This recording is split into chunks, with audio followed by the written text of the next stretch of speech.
Sir ഇന്നിപ്പോൾ വിപണിയിലേക്ക് നോക്കുകയാണെന്നുണ്ടെങ്കിൽ ഇന്നലത്തെ ആ ഒരു നേട്ടം അല്ലെങ്കിൽ 22,400 എന്നൊരു നിലവാരം കൈവിടുന്ന സ്ഥിതിയാണ് ഈ ആദ്യ 15 മിനിറ്റുകൾ പിന്നിടുമ്പോൾ കാണാൻ സാധിക്കുന്നത്. വളരെ ഫ്ലാറ്റ് നെഗറ്റീവ് ടോണിൽ 0.18% ഇടിവ് രേഖപ്പെടുത്തി 22,364.45 എന്നൊരു നിലവാരത്തിലാണ് വ്യാപാരം മുന്നോട്ട് കൊണ്ടുപോകുന്നത്.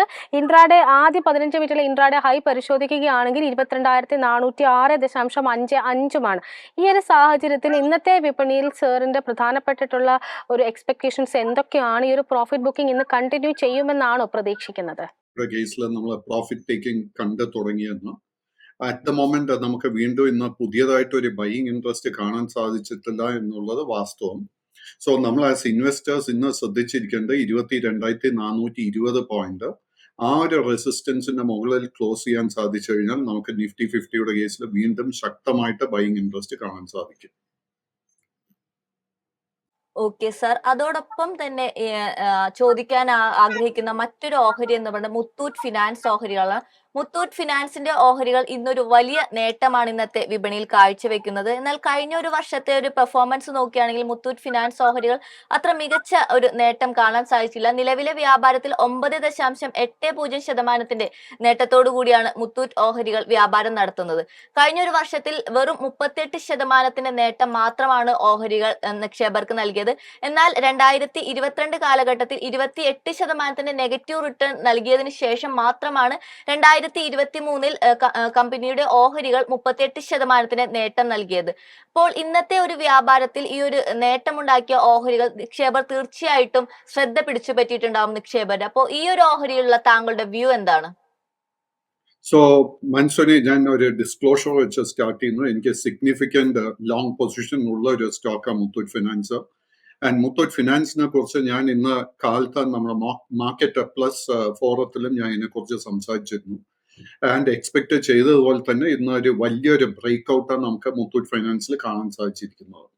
നമ്മൾ ഈ കമ്പനിയുടെ ഫൈനാൻഷ്യൽസിൽ കംഫർട്ടബിൾ ആണെങ്കിൽ ആൻഡ് ഇൻസിഡന്റ്ലി ഐ എം പേഴ്സണലി വളരെ കംഫർട്ടബിൾ ആയിരിക്കുന്ന ഒരു കമ്പനിയാണ് മുത്തൂറ്റ് ഫിനാൻസ്. തീർച്ചയായിട്ടും കറന്റ് ലെവൽസിൽ നമുക്ക് ലോങ് പൊസിഷൻ കൺസിഡർ ചെയ്യാം. നമ്മൾ ഇപ്പൊ സംസാരിക്കുമ്പോൾ തന്നെ ഓൾമോസ്റ്റ് 10% നേട്ടം നൽകി കഴിഞ്ഞു. But I still feel that ഇന്ന് ബ്രേക്ക് ഔട്ടിന്റെ ആദ്യത്തെ നിമിഷങ്ങളായതുകൊണ്ട് I think the risk is worth taking. എന്റെ ഈ ഒരു വ്യൂ മാറണമെങ്കിൽ സ്റ്റോക്ക് 1250 സപ്പോർട്ട് ബ്രേക്ക് ചെയ്യണം.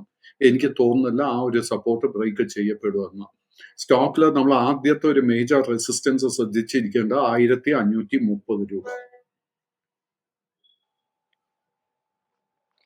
സർ ഇന്നിപ്പോൾ അതിനോടൊപ്പം തന്നെ ഇന്നിപ്പോൾ സൂചികളിലെല്ലാം ഇടിവിൽ തുടരുമ്പോൾ പോലും ശക്തമായിട്ടൊരു നേട്ടം നിലനിർത്തിയിരിക്കുന്നത് നിഫ്റ്റി ഓട്ടോ സൂചികയാണ്. പ്രത്യേകിച്ചും 1% അടുത്തൊരു നേട്ടം നൽകാൻ നിഫ്റ്റി ഓട്ടോ സൂചിക്ക് കഴിയുന്നുമുണ്ട്. അതിൽ തന്നെ നിഫ്റ്റി ഓട്ടോ സൂചിക്ക് ഏറ്റവും അധികം സപ്പോർട്ട് ചെയ്തിരിക്കുന്നത് ടാറ്റ മോട്ടോഴ്സിന്റെ ഓഹരികൾ തന്നെയാണ്. 1000 രൂപ എന്നൊരു നിലവാരം മറികടന്ന് പുതിയൊരു ഓൾ ടൈം ഹൈ ക്രിയേറ്റ് ചെയ്തുകൊണ്ടാണ് ഇപ്പോൾ വ്യാപാരം മുന്നോട്ട് കൊണ്ടുപോയിക്കൊണ്ടിരിക്കുന്നത്. 4.5% നേട്ടം ടാറ്റ മോട്ടോഴ്സ് നൽകുകയും ചെയ്യുന്നുണ്ട്. ഇന്നലെ മാർക്കറ്റ് അവേഴ്സിന് ശേഷം ടാറ്റ മോട്ടോഴ്സ് അവരുടെ കൊമേഴ്സ്യൽ വെഹിക്കിൾ സെഗ്മെന്റും അതിനോടൊപ്പം തന്നെ പാസഞ്ചർ വെഹിക്കിൾ സെഗ്മെന്റും 2 ലിസ്റ്റഡ് കമ്പനികളാക്കി മാറ്റും അഥവാ അല്ലെങ്കിൽ ഡീമർജിംഗ് നടത്തുമെന്ന് അറിയിച്ചിട്ടുണ്ടായിരുന്നു. അതിനോട് വളരെ പോസിറ്റീവായിട്ടാണ് നിക്ഷേപകർ ഇപ്പോൾ പ്രതികരിച്ചിരിക്കുന്നത് എന്ന് തന്നെ പറയാം. ടാറ്റ മോട്ടോഴ്സുമായി ബന്ധപ്പെട്ട് സർ ഇനി വാച്ച് ചെയ്യുന്ന ലെവലുകൾ ഏതൊക്കെയാണ്? അനിൽ, ആക്ച്വലി ടാറ്റ മോട്ടോഴ്സിൽ ഇന്ന് ആ വാർത്ത വന്ന നമ്മൾ മുന്നേറ്റം കാണുന്നത്. ആക്ച്വലി ടാറ്റ മോട്ടോഴ്സിന്റെ കേസ് എടുത്തു കഴിഞ്ഞാൽ നമുക്ക് ഇതിന്റെ ആക്ച്വൽ ബൈയിങ് സിഗ്നൽ ലഭിച്ചത് ഒക്ടോബർ 2023 സ്റ്റോക്കിന്റെ വില 620 രൂപയായിരുന്നപ്പോൾ. ആ 620 രൂപയിൽ നിന്നും ഇന്ന് വരയ്ക്കും നമ്മൾ കഴിഞ്ഞ 4-5 മാസമായിട്ട് ഒരു കറക്ഷൻ പോലും ഈ സ്റ്റോക്കിൽ കണ്ടിട്ടില്ല. സോ പ്രേക്ഷകർ എന്താ ചെയ്യേണ്ടതെന്ന് വെച്ച് കഴിഞ്ഞാൽ ഈ ഒരു വാർത്തയുടെ അടിസ്ഥാനത്തിൽ ഒരിക്കലും ഒരു സ്പെക്കുലേറ്റീവ് ലോങ് പൊസിഷൻ ബിൽഡ് ചെയ്യാൻ ശ്രമിക്കരുത്. കാര്യം എന്താന്ന് വെച്ച് കഴിഞ്ഞാൽ ഈ ഒക്ടോബർ മാസത്തിലും നവംബർ മാസത്തിലും ഡിസംബർ മാസത്തിലും ഒക്കെ ലോങ് പൊസിഷൻ എടുത്ത ഇൻവെസ്റ്റേഴ്സും മ്യൂച്വൽ ഫണ്ട് കമ്പനികളും ഇൻഷുറൻസ് കമ്പനികളും ഒക്കെ തന്നെ പ്രോഫിറ്റ് ടേക്കിങ്ങിന് ഒരുങ്ങുന്ന സമയമായിരിക്കും. സോ ഈ ഒരു സ്റ്റോക്കിൽ ഇന്ന് ഈ ഹൈ ലെവൽസിൽ ഒരിക്കലും ഒരു ലോങ് പൊസിഷൻ അഡ്വൈസ് ചെയ്യത്തില്ല. വരും സെഷൻസിൽ നമുക്ക് ഒരു 5 മുതൽ 10% നേട്ടം കൂടെ എക്സ്പെക്ട് ചെയ്യാം. But it is not worth the risk. Okay Pradeep sir, അതിന്റെ ഒപ്പം ഒപ്പം തന്നെ നമുക്ക് ചോദിക്കാനുള്ളത് ഓട്ടോ സെഗ്മെന്റിലെ കഴിഞ്ഞ ദിവസം നമ്മൾ പ്രേക്ഷകരുമായിട്ട് ആക്സിസ് സെക്യൂരിറ്റീസിന്റെ ഒരു ഓട്ടോ ആൻസിലറി സെഗ്മെന്റിലുള്ള വ്യൂ ഷെയർ ചെയ്തായിരുന്നു. ബ്രോക്കറേജ് എന്ത് തന്നെയായാലും ഈ സെഗ്മെന്റിൽ വളരെ പോസിറ്റീവ് ആയിട്ടാണ് ഒരു വ്യൂ നൽകിയിരിക്കുന്നത്. അതിൽ ഏതാനും ഓഹരികൾക്ക് ബൈ റെക്കമെൻഡേഷനും നൽകിയിരിക്കുന്നു. സോ ഈ ഒരു സെഗ്മെന്റിൽ ഓട്ടോ ആൻസിലറി സെഗ്മെന്റിൽ താങ്കളുടെ റഡാറിൽ പെട്ടിട്ടുള്ള ഏതാനും ഓഹരികൾ ഏതാണെന്ന് പറയാമോ? ഓട്ടോ സ്റ്റോക്ക് എടുത്താലും, അതായത് Force Moto, Bajaj Auto, TVS Moto, Tata Motor, Maruti, അതുപോലെ തന്നെ മഹീന്ദ്ര ആൻഡ് മഹീന്ദ്ര, ഈ സ്റ്റോക്സ് ഒക്കെ തന്നെ കഴിഞ്ഞ 4-5 മാസങ്ങളായിട്ട് നമുക്ക് ഒത്തിരി നേട്ടം നൽകിയിട്ടുണ്ട്. ഞാൻ പറഞ്ഞത് നമ്മുടെ ടാറ്റ മോട്ടോഴ്സിന്റെ കേസിൽ ഒക്ടോബർ നവംബർ മാസത്തിലായിരുന്നു അതിന്റെ ഒരു ബോട്ടം കണ്ടെന്ന് ഞാൻ സൂചിപ്പിച്ചിരുന്നു. ഈ സ്റ്റോക്സ് ഒക്കെ ഇത്രയും മുന്നേറാനും അതുപോലെ തന്നെ ഓട്ടോ ഇൻഡെക്സ് നമുക്ക് ഇത്രയും വലിയ നേട്ടം നൽകാനും അതിന്റെ മെയിൻ റീസൺ വാസ് ദാറ്റ് കഴിഞ്ഞ ഫെസ്റ്റീവ് സീസണിൽ മികച്ച ഫൈനാൻഷ്യൽ പെർഫോമൻസ് ആയിരുന്നു ഈ കമ്പനികളൊക്കെ നമുക്ക് നൽകിയത്. അതിന്റെ അടിസ്ഥാനത്തായിരുന്നു നമ്മൾ ഇത്രയും വലിയ നേട്ടം കണ്ടതും. ആൻഡ് കഴിഞ്ഞ ആഴ്ച നമുക്ക് ലഭിച്ചിരിക്കുന്ന 2-3 മേജർ ഡേറ്റ, ഒന്നിട്ട് GST കളക്ഷൻസ്, രണ്ടാമത്തെ വന്നിട്ട് it was actually the GDP growth rate.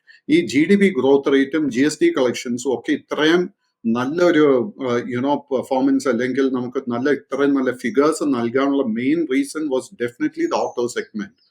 But auto സെഗ്മെന്റിൽ ഐ ഡോണ്ട് തിങ്ക് നമ്മൾ ഈ ഒരു ഹൈ ലെവൽസിൽ പുതിയ ലോങ് പൊസിഷൻ എടുക്കുന്നത് it is A little bit risky. എന്റെ അഭിപ്രായത്തിൽ ഒരേ ഒരു ഐ ഡോണ്ട് ഈവൻ നോ അത് നമുക്കൊരു ഓട്ടോ സ്റ്റോക്ക് ആയിട്ട് കൺസിഡർ ചെയ്യാവോ എന്ന്. ബട്ട് മോട്ടോർ വെഹിക്കിൾസിൽ അണ്ടർ പെർഫോം ചെയ്തുകൊണ്ടിരിക്കുന്ന one stock is Escorts India. So എസ്കോർട്സിന്റെ കേസിൽ I think there is a lot of potential there. കാര്യം എന്താണെന്ന് വെച്ച് കഴിഞ്ഞാൽ ഒക്ടോബർ മാസത്തിൽ അറൌണ്ട് 3,400 റുപ്പീസിൽ ഒരു പീക്ക് ലെവൽ എത്തിയതിനു ശേഷം എസ്കോർട്സിൽ നല്ലൊരു കറക്ഷൻ നടന്നിട്ടുണ്ട്. ഇത്രയും മാസങ്ങളായിട്ട് ഈ ഒരു സ്റ്റോക്ക് മാത്രം ഈ ഒരു മേജർ മൂവില് പങ്കെടുത്തിട്ടില്ല. And I think the risk to reward ratio is very very favourable for Escorts. Sir, അതിനോടൊപ്പം തന്നെ സ്റ്റീൽ അതോറിറ്റി ഓഫ് ഇന്ത്യയുമായി ബന്ധപ്പെട്ടുള്ള സാറിന്റെ ഒരു വ്യൂ ആണ് അറിയാൻ ആഗ്രഹിക്കുന്നത്. ഓഹരിയെ സംബന്ധിച്ച് പറയുകയാണെങ്കിൽ നിലവിൽ 0.64% നേട്ടത്തിൽ 142.2 എന്നൊരു നിലവാരത്തിലാണ് വ്യാപാരം മുന്നോട്ട് കൊണ്ടുപോകുന്നത്. ഓഹരിയുടെ 50-TP ഹൈ നോക്കുകയാണെങ്കിൽ ഫെബ്രുവരി 7-ാം തീയതി രേഖപ്പെടുത്തിയ 150 രൂപ എന്ന നിലവാരമാണ്. അതിനുശേഷം ശക്തമായിട്ടൊരു പ്രോഫിറ്റ് ബുക്കിംഗ് ഈ ഓഹരിയിൽ കാണാൻ സാധിച്ചിട്ടുണ്ട്. എന്നാൽ കഴിഞ്ഞ കുറച്ചൊരു 4 സെഷൻസിലായിട്ട് വീണ്ടും തിരിച്ചൊരു ബൈയിങ് ഇൻട്രസ്റ്റ് ആണ് ഈ ഓഹരിയിൽ കാണാൻ സാധിക്കുന്നത്.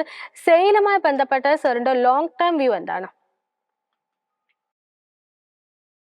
Trend and short term trend രണ്ടും തന്നെ വളരെ ബുള്ളിഷ് ആയിട്ടാണ് കാണുന്നത്.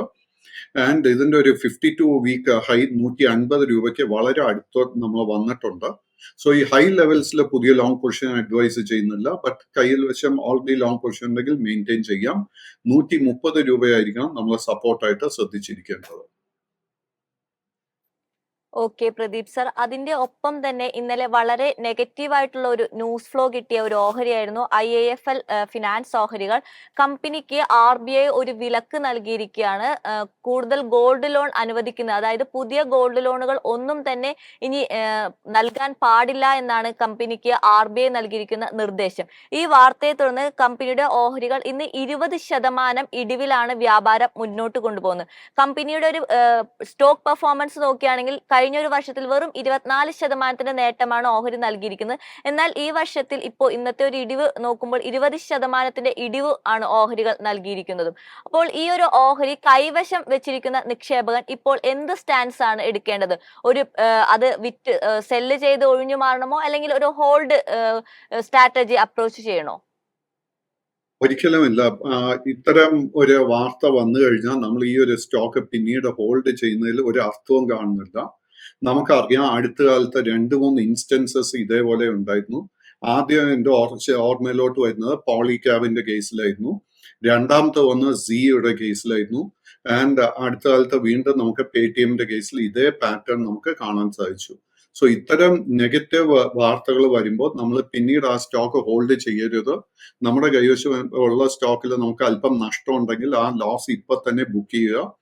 ആൻഡ് മികച്ച പെർഫോമൻസ്, നല്ല കമ്പനി മാനേജ്മെന്റ് ഉള്ള സ്റ്റോക്കുകളിലോട്ട് നമ്മുടെ പണം ട്രാൻസ്ഫർ ചെയ്യാൻ ശ്രമിക്കുക.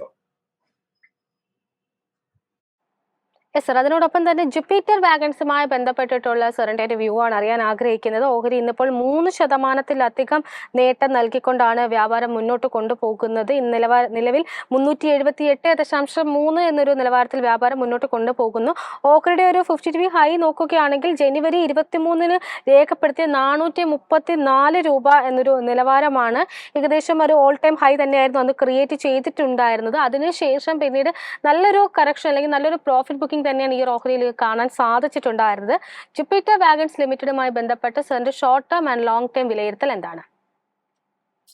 ജുപ്പിറ്റർ വാഗൺസ് കഴിഞ്ഞ ഒരു 3-4 ആഴ്ചകളായിട്ട് ഒരു സൈഡ് വേസ് പാറ്റേൺ കാഴ്ചവെക്കുന്നു, അലോങ് വിത്ത് മറ്റ് റെയിൽവേ സ്റ്റോക്സ്. സോ ഈ സ്റ്റോക്കിൽ അറ്റ് ദ മൊമെന്റ് എനിക്ക് ഒരു ബൈയിങ് ഓപ്പർച്യൂണിറ്റിയും കാണാൻ സാധിക്കുന്നില്ല. കാര്യം 400 രൂപയിൽ വളരെ സ്ട്രോങ് ഒരു റെസിസ്റ്റൻസ് ഉണ്ട്. Let us wait and see 400 രൂപയുടെ റെസിസ്റ്റൻസ് ബ്രേക്ക് ചെയ്യാൻ സാധിക്കുന്നുണ്ടോ എന്ന്. ആ റെസിസ്റ്റൻസ് ബ്രേക്ക് ചെയ്യാൻ സാധിച്ചാൽ ഷോർട്ട് ടേമിൽ ഒരു ട്രേഡിങ്ങിന് വേണ്ടി ഒരു ബൈയിങ് അവസരം നമുക്ക് തീർച്ചയായിട്ടും അതിൽ ലഭിക്കും. ഓക്കെ പ്രദീപ് സർ, അതിന്റെ ഒപ്പം തന്നെ ഇന്ന് ചൊവ്വാഴ്ചയാണ്, അതുകൊണ്ട് തന്നെ ഫിൻനിഫ്റ്റി എക്സ്പയറി ഡേ കൂടിയാണ്. ഫിൻനിഫ്റ്റിയിലേക്ക് വരുമ്പോൾ ഫിൻനിഫ്റ്റിയിലാണ് മുത്തൂറ്റ് ഫിനാൻസ് ഉള്ളത്. മുത്തൂറ്റ് ഫിനാൻസ് നല്ലൊരു നേട്ടം നൽകുമ്പോഴും ഫിൻനിഫ്റ്റി സൂചിക 0.27% ഇടിവോടുകൂടിയാണ് വ്യാപാരം മുന്നോട്ട് കൊണ്ടുവന്നത്. അപ്പോൾ ഈ ഫിൻനിഫ്റ്റി സൂചികയിൽ നിക്ഷേപർ വാച്ച് ചെയ്യേണ്ട ലെവലുകൾ കൂടി ഒന്ന് മെൻഷൻ ചെയ്യാമോ? കഴിഞ്ഞാൽ short term trend is very much sideways. 21,200 പോയിന്റിലാണ് മേജർ റെസിസ്റ്റൻസ് കാണുന്നത്. സോ ആ ഒരു റെസിസ്റ്റൻസ് ബ്രേക്ക് ചെയ്താൽ മാത്രമേ നമുക്ക് സ്ട്രോങ് ആയിട്ട് ഒരു അപ്സൈഡ് മൊമെന്റോ ഈ ഇൻഡെക്സിൽ കാണാൻ സാധിക്കത്തുള്ളൂ.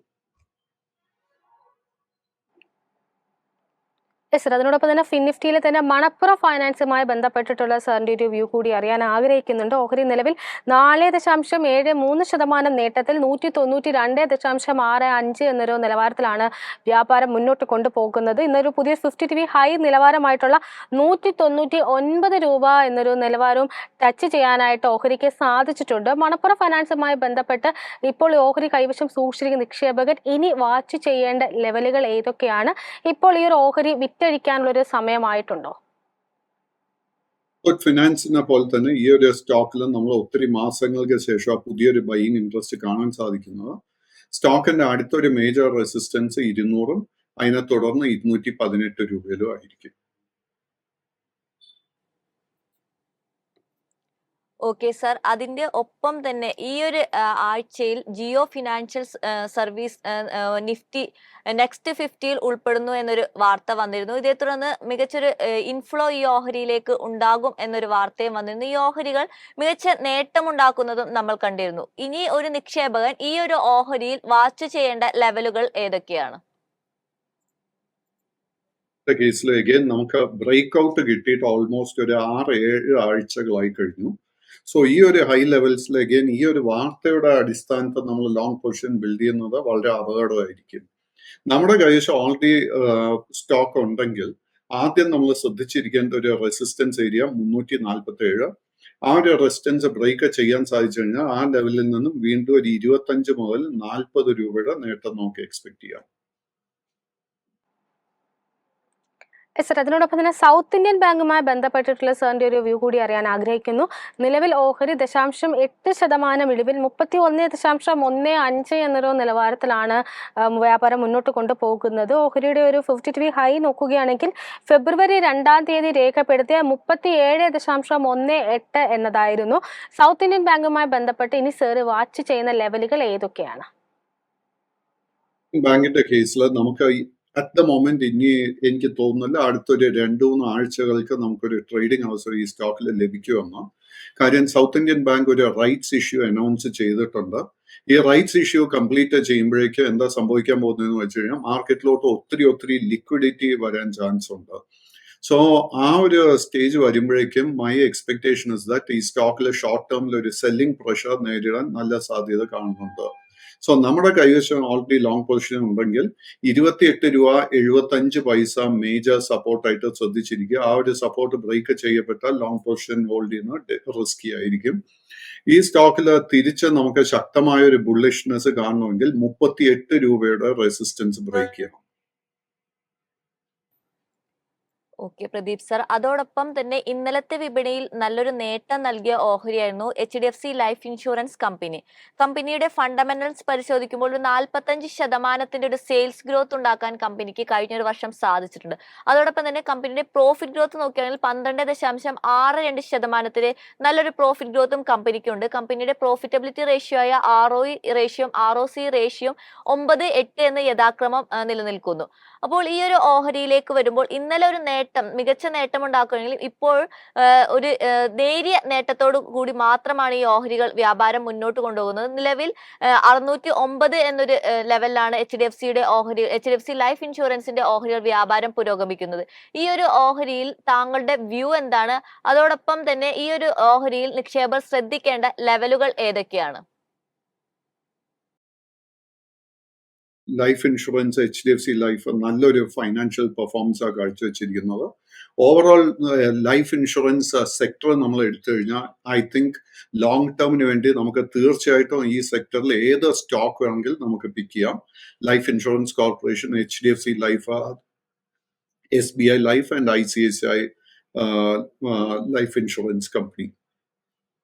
ആൻഡ് HDFC ലൈഫിന്റെ സ്പെസിഫിക് കേസ് എടുക്കുമ്പോഴേക്ക് എനിക്ക് തോന്നുന്നില്ല സ്റ്റോക്ക് 555 രൂപയുടെ സപ്പോർട്ട് ബ്രേക്ക് ചെയ്യുമെന്ന്. പക്ഷെ നമുക്ക് ശക്തമായിട്ടൊരു മേജർ ബുള്ളിഷ് അപ്സൈഡ് നമുക്ക് കാണണമെങ്കിൽ സ്റ്റോക്ക് 645 രൂപയുടെ മുകളിൽ ക്ലോസ് ചെയ്യണം. 645ന്റെ റെസിസ്റ്റൻസ് ബ്രേക്ക് ചെയ്യാൻ സാധിച്ചു കഴിഞ്ഞാൽ സ്റ്റോക്കിന്റെ അടുത്ത മേജർ റെസിസ്റ്റൻസ് 695 അത് ബ്രേക്ക് ചെയ്യാൻ സാധിച്ചു കഴിഞ്ഞാൽ പിന്നീട് സ്റ്റോക്കിന് 760 രൂപയായിരിക്കും അടുത്ത മേജർ റെസിസ്റ്റൻസ്.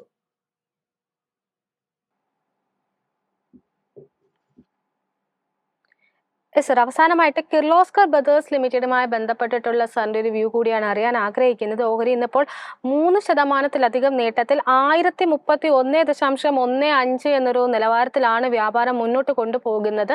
എന്നാൽ ഓഹരിയുടെ ഒരു 52 വീക്ക് അല്ലെങ്കിൽ ഓൾ ടൈം ഹൈ നോക്കുകയാണെങ്കിൽ ഒക്ടോബർ 19 രേഖപ്പെടുത്തിയ 1061.55 എന്നൊരു നിലവാരം. അതിനുശേഷം തുടർച്ചയായിട്ടൊരു സൈഡ് വേസ് ട്രെൻഡിലായിരുന്നു ഈ ഒരു ഓഹരി എന്ന് വേണമെങ്കിൽ പറയാം. നിഫ്റ്റി പലപ്പോഴും വലിയ ഉയരങ്ങൾ കീഴടക്കിയപ്പോൾ പോലും വലിയ തോതിലൊരു മുന്നേറ്റം രേഖപ്പെടുത്താൻ സാധിക്കാത്തൊരു ഓഹരി കൂടിയാണ് കിർലോസ്കർ ബ്രദേഴ്സ് എന്ന് പറയുന്നത്.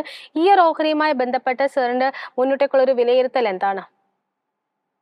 കിർലോസ്കർ ബ്രദേഴ്സിന്റെ long and short term trend is very much bullish. But ഈ ഒരു സ്റ്റോക്കിന്റെ ഒരു വലിയ പ്രോബ്ലം എന്താണെന്ന് വെച്ച് കഴിഞ്ഞാൽ സ്റ്റോക്കിന് കാര്യമായിട്ട് ലിക്വിഡിറ്റി ഇല്ല. So this is not a trading stock, it's an investment stock. നമ്മുടെ കൈവശം ലോങ് പൊസിഷൻ ഉണ്ടെങ്കിൽ തീർച്ചയായിട്ടും മെയിൻറ്റെയിൻ ചെയ്യാം. സ്റ്റോക്കിൽ നമ്മൾ ഏറ്റവും മുഖ്യമായിട്ട് ശ്രദ്ധിച്ചിരിക്കേണ്ടത് 1070 രൂപ. 1070ന്റെ റെസിസ്റ്റൻസ് ബ്രേക്ക് ചെയ്യപ്പെട്ടു കഴിഞ്ഞാൽ ഷോർട്ട് ടേമിൽ തന്നെ നമുക്ക് ഈ സ്റ്റോക്കിൽ ഒത്തിരി നേട്ടം എക്സ്പെക്ട് ചെയ്യാം.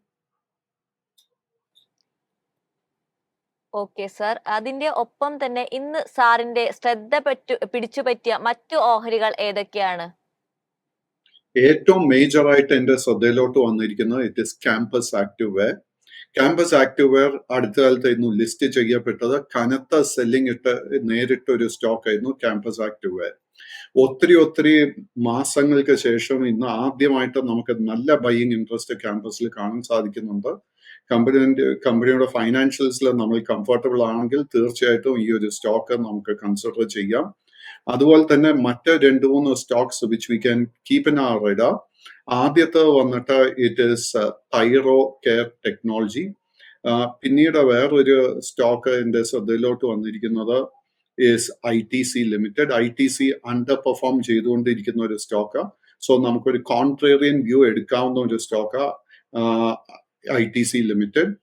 ആൻഡ് വളരെ ഷോർട്ട് ടേമിന് വേണ്ടി ഒരു സ്റ്റോക്ക് നമുക്ക് സ്റ്റഡി ചെയ്യാവുന്നത് it is a Fino payments bank.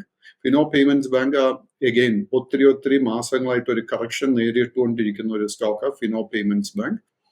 And from A longer term perspective ഞാൻ നേരത്തെ സൂചിപ്പിച്ചതുപോലെ എസ്കോട്ട്സ് ലിമിറ്റഡ്.